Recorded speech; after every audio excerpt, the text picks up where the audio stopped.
What's up, guys, and welcome back to another episode of the Realistic Room. This is episode number 32, and well, we're into the thick of it now. The back end of the season, just 5 league games to go. We're currently sat in sixth, two behind Arsenal in fifth, and 4 points behind Chelsea in fourth. But we do have a game in hand, crucial that game in hand. We are in the hunt for the UCL. I didn't think I'd be saying that at the start of this season, but we are firmly in the hunt. Drop a comment below if you think we're going to make the Champions League, yes or no. As we head into the first game of what will be 3 big games today. Newcastle, Arsenal and Sheffield United today. Massive, massive games. Newcastle away at St James's Park. They are currently in ninth. They're just about clinging on to Man United, West Ham in the hopes of that they can get some European football. I think a win today will kind of cut them off and cut that dream for them. You'll notice as you saw the lineups, Joe Worrell, former Forest player, obviously we sold him to Newcastle in January. He is the captain now at Newcastle, and he would be marshalling that back line. One change to the FA Cup semi-final, 1 year's back to replace Zardes. And well, there'd be goals galore in this game, just like so many of our games. I just like we've touched on it before. We just can't defend.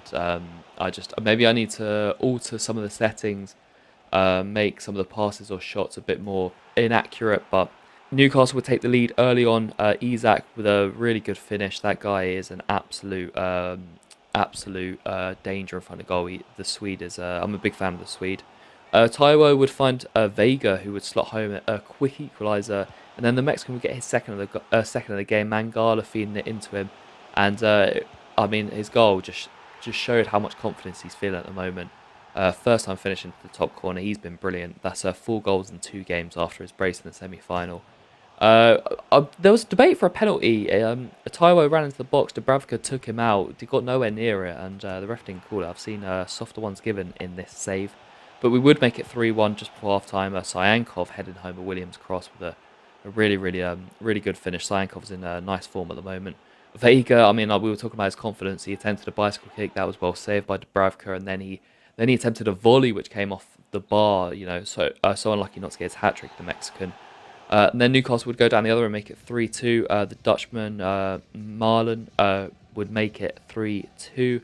And then late on, we would see the game out, scoring a couple late goals. Cyankov getting his second of the game, and then Reece Nelson bagging our fifth deep into injury time.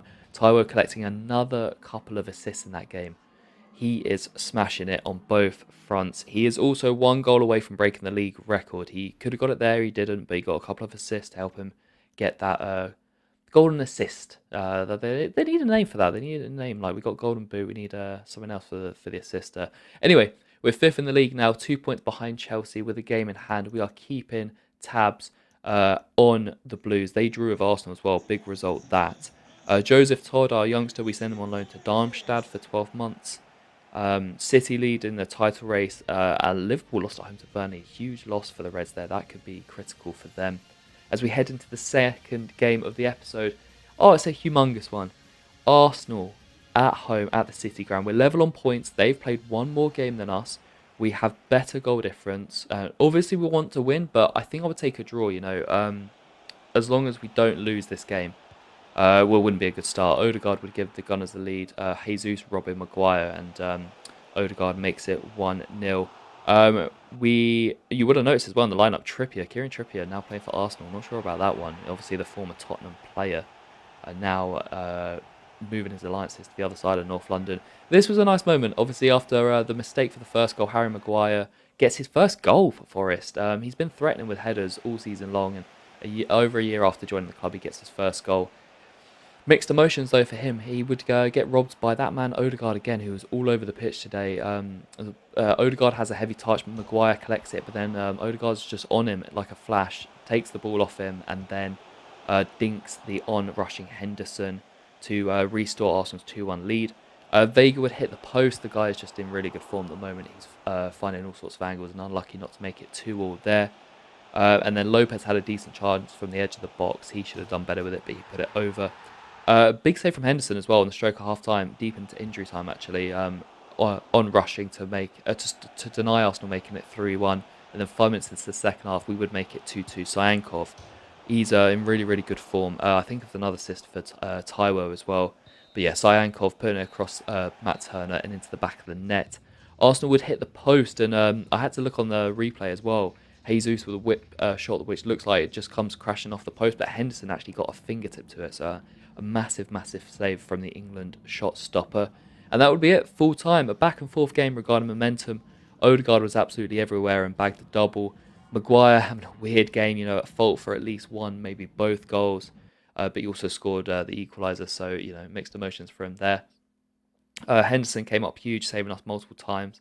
And a draw isn't a bad result as we look at the league table. We're still fifth, just behind Arsenal, but we just behind Chelsea, sorry, but we keep Arsenal behind us. West Ham and Man United remain a little distant. I think they dropped points, but they're still lurking there.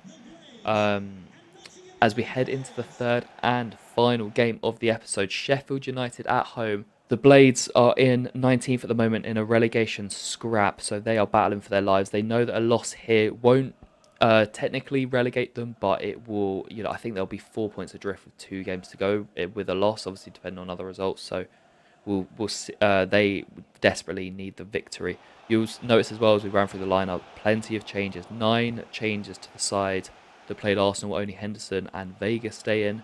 Everyone else rested as we have that FA Cup final in just a few days' time. Well, we would force the keeper into a couple early saves. Zardes hitting the post as well, being denied by Davis before Sheffield United would take a shock lead. John Fleck with a nice finish, the veteran turning and finishing like a seasoned striker, giving Sheffield United what could be a massive goal in their fight for survival. Well, the lead wouldn't last long. Zardes may not have been able to find the back of the net, but he sets up our equaliser. A nice little back heel to Morgan Gibbs-White. A big goal for him. Hopefully that will do his confidence to the world of good. He converts, and then on the stroke of half time, we almost make it 2-1. Zardes again denied by Davis. This guy was everywhere. Second half was quite quiet. Both teams not wanting to lose this game, of course, but they didn't want to risk going for the winner. Lingard with a saved shot, and then right at the end, oh my gosh, Zardes coming up clutch. Surely the winner for Forest. Maybe a goal that earns them Champions League football. Who knows? He's been trying and trying all afternoon, but finally gets the better of Davis in the United goal. You have to feel for the visitors who know a loss will be one of the final nails in the coffin in their relegation. But this is a huge moment for Nottingham Forest. Great play by Bella. He collects the ball after a corner is headed out. Whips in a lovely ball to Zardes, and the American rises highest to score his first Premier League goal in his first Premier League game. He's only featured in the cup games. Obviously, we have plenty of injuries to our strikers. There's no secret there. He starts the game. He was denied by Davis multiple times, but not this time. He rises highest and gives us a vital 3 points. Are we about to witness Champions League football at the City Ground? Well, if we look at the table now, 2 games to go. Nottingham Forest are sat in 4th position, the final Champions League spot. They are ahead of Chelsea. 2 games to go. I think we're 2 points ahead of Chelsea. Yeah, 2 points ahead of Chelsea. 2 games to go. It is in our hands. If we beat Fulham away and then Man City at home, we will be in the Champions League next season. But both of those games will be tough. Fulham battling for their lives in a relegation scrap, whilst Man City are fighting Liverpool for the title. So both teams have something to play for. It is guaranteed to be dramatic, but it is in our hands. We could secure Champions League football. It's what we wanted. But before the league finishes, we have the small matter of the FA Cup final against Man City coming up next. The next episode 33, will be an FA Cup final special, and then episode 34 will round off the league campaign. But if you believe the Forest can secure Champions League football, drop a like on the video. Let me know in the comments if you believe. And if you're enjoying the series as a whole, drop it a like as well. I'm really enjoying it, and I can't wait to see you in episode 33 for the FA Cup semi-final very soon. But until then, peace.